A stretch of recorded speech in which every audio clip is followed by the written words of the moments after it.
Après Bamako en 2015 et Ouagadougou en 2018, Abidjan accueille le congrès de la Fédération des associations des sages-femmes d'Afrique francophone, FASFAF. Ce troisième du genre bénéficie d'un soutien de taille, celui de la première dame du pays hôte. Vous avez choisi le plus beau métier du monde. Celui de participer au miracle de la vie. Mais nous le savons, votre mission est souvent loin d'être aisée. Non aisée en raison des difficultés que rencontrent ces professionnels de la santé. Le déficit d'investissement dans ce corps de métier est surtout pointé du doigt. Pour que les sages-femmes puissent réaliser leur potentiel, il faut accentuer les investissements dans 4 domaines clés: l'éducation, la formation, la planification, la gestion, la réglementation des activités du personnel de santé et l'environnement de travail, le leadership et la gouvernance. Investir dans les sages-femmes est une décision à impact immédiat. Les ressources ainsi injectées ont une incidence directe sur la qualité des services et partant de là sur la santé de la mère et de l'enfant ainsi que sur la sexualité responsable sans risque des adolescents.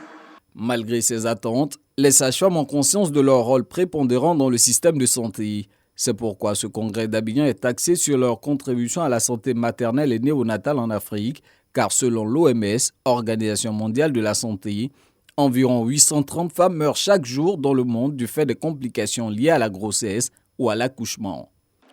Nous sommes à moins de 8 années de l'échéance de 2030, des objectifs de développement durable, où chaque pays devrait avoir un ratio de mortalité maternelle de 140 décès maternels pour 100 000 naissances vivantes. Cependant, les progrès sont encore lents, surtout dans les pays de l'Afrique subsaharienne, où la plupart de ces décès surviennent et beaucoup reste à faire. Je voudrais donc vous exhorter, chers congressistes, à saisir cette opportunité pour faire de ce congrès un moment de réflexion intense, à l'effet de formuler des recommandations pertinentes qui contribueront à l'amélioration de la santé de la population et plus particulièrement celle de la mère et de l'enfant dans l'espace de l'Afrique francophone. De 2012 à 2021, le taux de mortalité maternelle est passé de 614 à 385 décès pour 100 000 naissances vivantes en Côte d'Ivoire. Le taux de mortalité néonatale, lui, est passé de 38 à 30 pour 1000 naissances vivantes sur la même période.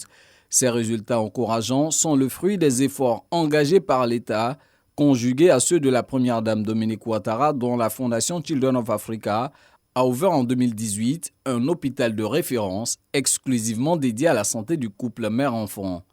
Je voudrais vous exprimer mon soutien et vous remercier pour le travail remarquable que vous accomplissez au quotidien. Je vous invite à persévérer dans vos efforts et à entourer nos sœurs avec amour, douceur et gentillesse tout au long de leur grossesse et pendant l'accouchement. Car, vous le savez mieux que quiconque, mettre au monde un enfant est un moment merveilleux mais difficile. Et votre rôle est déterminant pour rassurer les futures mamans. C'est de cette manière que nous atteindrons nos objectifs, à savoir réduire significativement la mortalité maternelle et néonatale dans nos pays. Dominique Ouattara promet de plaider la cause des sages-femmes auprès des gouvernants. Ce troisième congrès réunit des associations de sages-femmes issues de 17 pays d'Afrique francophone. Il va durer 3 jours.